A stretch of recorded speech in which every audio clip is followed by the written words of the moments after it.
नमस्कार। आज हामी यो सहज खबरको विशेष श्रृङ्खलामा उपस्थित भएका छौँ। सहज खबरमा म छु तपाईँको साथमा प्रेमोड र हामीसँग हुनुहुन्छ नेकपा एमालेका प्रदेश कमिटी सदस्य एवं अहिले 21 गते हुन गइरहेको निर्वाचनका प्रतिनिधि सभा सदस्य समानुपातिक उम्मेदवार बैतडीबाट हुनुहुन्छ महादेव भट्टज्यू। उहाँसँग हामी अन्तरङ्ग कुराकानी गर्दैछौँ। स्वागत छ यहाँलाई। धन्यवाद। तपाईँको उम्मेदवारी केका लागि हो? हाम्रो उम्मेदवारी भनेको बैतडी जिल्लामा जुन विकासका पूर्वाधारहरू नेकपा एमाले सुरु गरेको छ, यी पूर्वाधारहरूलाई पुरा गर्नको निम्ति हाम्रो उम्मेदवारी तय भएको छ। तपाईँले उम्मेदवारी दिँदै गर्दाखेरि समानुपातिकमा तपाईँभन्दा अरू सक्षम पार्टीमा कोही छैन अथवा तपाईँलाई मात्र रोज्नुपर्ने समानुपातिकमा किन यो अवस्था कसरी आयो? पार्टीमा सक्षम साथीहरू त एकभन्दा एक छन्। म मात्रै सक्षम हुँ र अरू साथीहरू सक्षम होइनन् भन्ने कुरा होइन। तर म एउटा पुरानो यो जिल्लाको नेकपा एमालेको संस्थापक सदस्य भए हुनाले पनि पार्टीका जिल्लाका साथीहरूले र केन्द्रका नेता कमरेडहरूले मलाई अब पुरानो नेताको रूपमा यहाँ उम्मेदवारी दिएको छ र म यसको निम्ति पार्टी जिल्ला कमिटी र केन्द्रका नेताहरूलाई धन्यवाद दिन चाहन्छु। तपाईँले प्रत्यक्षबाट उम्मेदवारी पाउने अवस्था नआएर दिनुभएको हो अथवा तपाईँलाई पार्टीले त्यही स्थानमा राखेको हो? होइन, मैले प्रत्यक्षबाट उम्मेदवारी दिनुभन्दा पनि अब हाम्रो यहाँबाट दामोदरजी 3 चोटि चुनाव जित्नुभयो र 2टा निर्वाचन क्षेत्र हुँदाखेरि 2070 सालको संविधान सभाको निर्वाचनमा म 2 नम्बर क्षेत्रबाट त्यति बेला संविधान सभाको उम्मेदवार थिए र अहिले अब एकजना मात्रै उम्मेदवार यो बैतडीबाट प्रत्यक्ष हुने हुनाले अब उहाँलाई नै अब 2-3 वटा निर्वाचन जितेको एक खालको राष्ट्रिय राजनीतिमा एक खालको चर्चित व्यक्तित्व भए हुनाले र यो जिल्लाको निम्ति राम्रै काम गरेको हुनाले हामीले नेकपा एमालेको तर्फबाट दामोदर भण्डारीज्यूलाई सर्वसम्मत उम्मेदवार चयन गरेका हौँ। अनि यो जुन जेन्जी आन्दोलन भयो, तपाईँले पनि देख्नुभयो, देशमा त्यत्रो खालको विध्वंस भयो, त्यसमा चाहिँ तपाईँको पार्टी सरकारमा थियो र त्यो चाहिँ असफल भयो भन्ने धेरैको गुनासो छ। देशभरि नै त्यो किसिमको नेकपा एमाले आलोचना खेपिरहेको छ। यो अवस्थालाई तपाईँले कसरी लिनु भएको छ? फेरि पनि तपाईँले उम्मेदवारी दिनुभयो र त्यो सफल हुन्छ भन्ने कतिको लाग्छ तपाईँलाई? होइन, जुन आन्दोलन भयो उहाँहरूले माग राखेर कुनै किसिमको पनि आफ्नो संस्थागत माग राख्नु त कसैको पनि स्वाभाविक हो। त्यो मागलाई राज्यले पुरा गर्ने कुरा पनि ठिक हो। तर अहिले जुन एउटा मागका नाममा विभिन्न घुसपैठ भएर यहाँका संरचनाहरू जलाउने र जुन विध्वंस पार्ने काम भयो र सरकारलाई बदनामित गर्ने नियतले विभिन्न पार्टीका नेताहरू घुसपैठ भएर त्यो कामहरू गरियो र विभिन्न अन्तर्राष्ट्रिय जगतहरूले पनि जो नेपालको विकास हेर्न नचाहने मुलुकहरू थिए उहाँहरूले पनि जुन यो आन्दोलनमा घुसपैठ गर्नुभयो र हाम्रो पार्टीले कुनै असफल भएर त्यसरी गरेको होइन।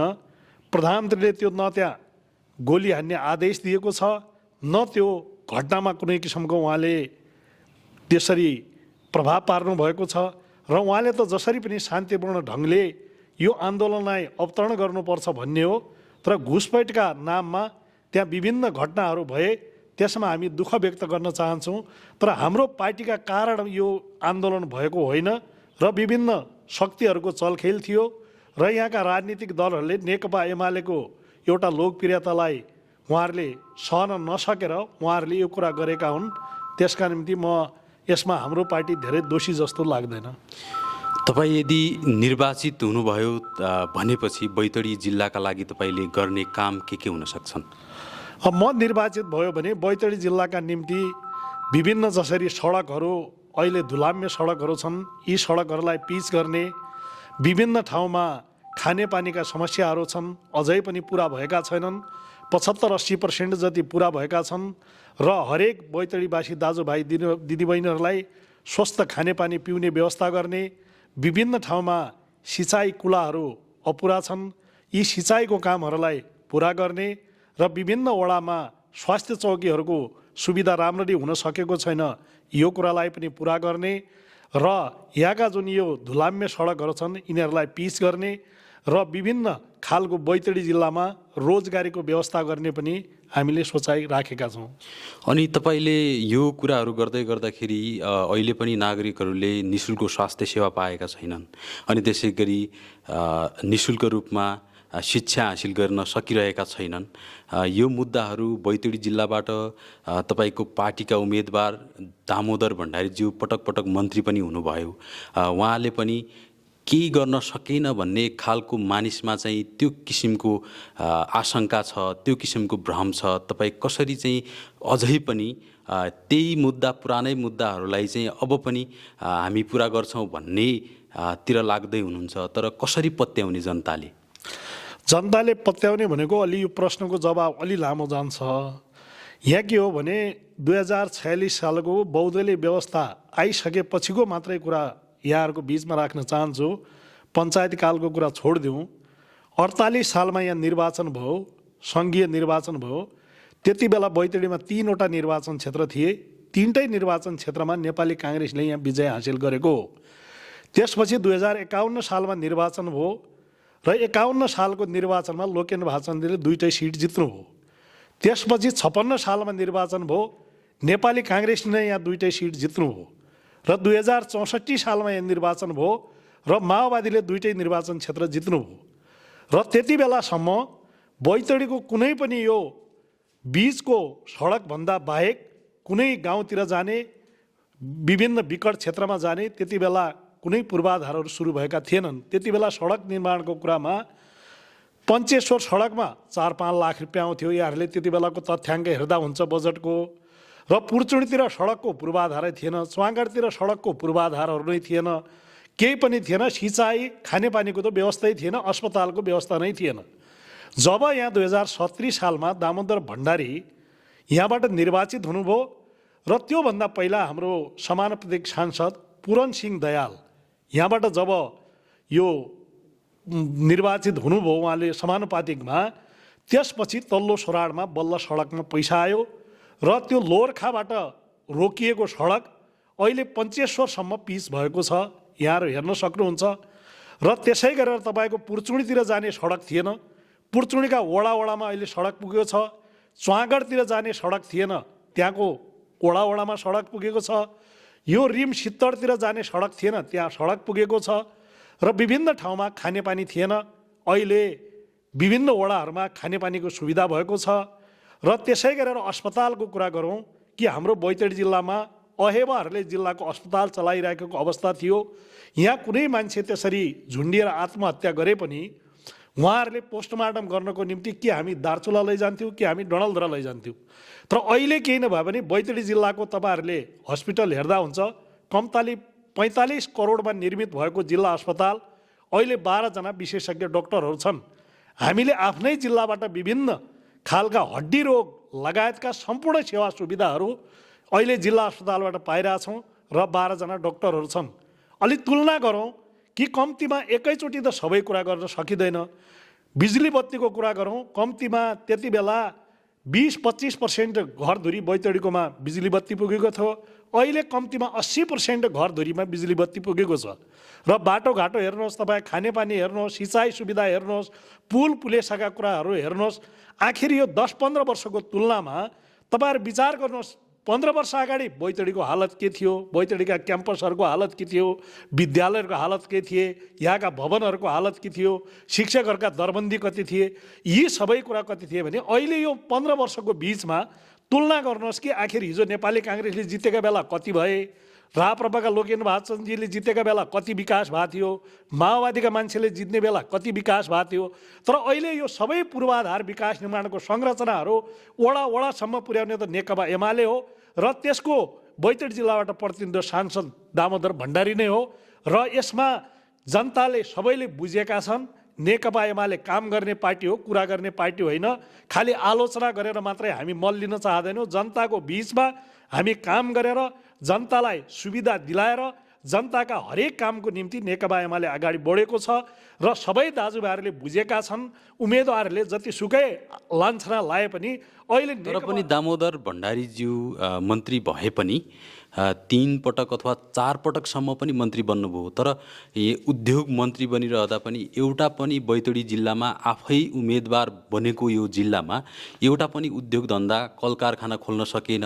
त्यसले चाहिँ धेरै बैतडीवासीहरूको जनजीविकासँग अथवा रोजगारीको सिलसिलामा भारत जाने, विदेश जाने लगायतका समस्याहरू छन्।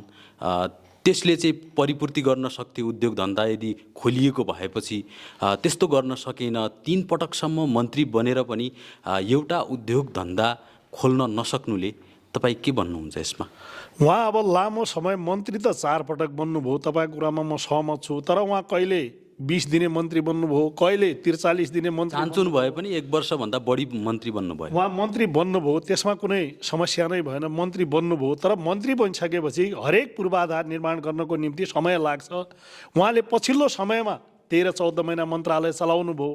त्योभन्दा अगाडिको त छोटो छोटो समय मन्त्री हुनुभयो। तर उहाँले अर्थ राज्य मन्त्री भएको बेलामा बैतडी जिल्लामा बजेट तपाईँहरू तथ्याङ्क हेर्नुहोस् विगतमा कति थियो र उहाँले अर्थ राज्य मन्त्री भइसकेपछि बैतडी जिल्लाका सडकमा तपाईँहरू कति पैसा आयो, बैतडी जिल्लाका सिँचाइ कार्यालयमा कति पैसा आयो, बैतडी जिल्लामा खानेपानीमा कति पैसा आयो, बैतडी जिल्लाका मठ मन्दिरहरू, बैतडीका दाजुभाइ दिदी भनेको आस्थाको केन्द्रमा मठ मन्दिरमा कति पैसा आयो, यी कुराहरूको मूल्याङ्कन गर्न सकिन्छ। र अहिले पनि उहाँले जसरी यही तपाईँको सिरकोटतिर यो सिमेन्ट कारखानाको, पुर्चुनीतिर लुवा कारखानाको, लुवा खानीको उत्खनन गर्ने कुरा, यी कुराहरूमा उहाँले धेरै कुराहरू अगाडि बढाउनु भएको थियो। तर यो बिचमा अब समय सकियो, छोटो समय भयो। त्यो छोटो समयमा पूर्वाधारहरू निर्माण गर्न अलिकति यहाँ खानीहरूका बारेमा अध्ययन गर्न समय लाग्यो। यहाँ विभिन्न अध्ययन टोलीहरू केन्द्रबाट आए, ती टोलीहरूले विभिन्न अध्ययन रिपोर्टहरू उद्योग मन्त्रालयमा पेश गरेका छन् र त्यो रिपोर्टका आधारमा धेरै कुराहरू यहाँ उद्योग धन्दा अगाडि बढाउने भन्ने कुरा थियो। त्यति बेला यो आन्दोलनका कारण अब सरकार अवदस्त भयो र उहाँले जुन अगाडि सारेका कुराहरू थिए ती कुराहरू पुरा गर्न सकेका छैनन्। तर भोलि पनि नेकपा एमालेको अबको एजेन्डा चाहिँ के हुन्छ? तपाईँले यदि निर्वाचित भयो भने बैतडी जिल्लालाई समृद्ध बनाउने सवालमा तपाईँको भूमिका के रहन्छ? बैतडी जिल्लाका अब विभिन्न समृद्धि बनाउने कुरामा बैतडी जिल्लामा विभिन्न उद्योग धन्दा कल कारखानाहरू खोल्न सक्ने सम्भावना छ। जसरी यहाँ सिमेन्ट कारखानाको सम्भावना छ, त्यसै गरेर अन्य अन्य फलाम खानी, तामा खानीको पनि सम्भावनाहरू छ। यी कुराहरूमा पनि बैतडी जिल्लालाई अलिकति रोजगारीमूलक बनाउन सकिन्छ। र अन्य कुरा जसरी बैतडी जिल्ला एउटा तरकारीको पनि राम्रो पकेट क्षेत्र भएको, किसानहरूलाई पनि हामीले विभिन्न किसिमको मल, खाद, बिउ, बिजन दिने कुरामा हामीले यदि सरकारको तर्फबाट उहाँहरूलाई हामीले सहुलियत गर्न सक्यौँ र ती कुराहरू समयमा उपलब्ध गराउन सक्यौँ भने त्यताबाट पनि सम्भावना हुन्छ। र अन्य विभिन्न खालका अब रोजगारीका के शीर्षकहरू हुन सक्छन् बैतडीमा, त्यो कुराका बारेमा पनि हामी एउटा विज्ञ या बैतडी जिल्लाका साथीहरूसित एउटा सरसल्लाह गरेर हामी त्यसमा अगाडि बढ्छौँ र बैतडी जिल्लालाई हरिभरा बनाउने, विकास निर्माण अगाडि बढाउने कुरामा के पूर्वाधारहरू यहाँ तयार गर्दाखेरि हामी अगाडि बढ्न सक्छौँ, आत्मनिर्भर बन्न सक्छौँ, यहाँका जुन युवाहरू विदेशमा गएका छन् उनीहरूलाई रोजगारी दिन सक्छौँ। यी कुराहरूका बारेमा हामी गम्भीर भएर विभिन्न कुराहरू अगाडि बढाउनेछौँ र जनताले हिजो पनि हामीलाई विश्वास गरेको छ, अझ पनि नेकपा एमालेलाई विश्वास गर्नुहुनेछ र नेकपा एमाले जनताको भरोसालाई कहिले कुठाराघात गर्ने छैन भन्ने कुरा म राख्न चाहन्छु।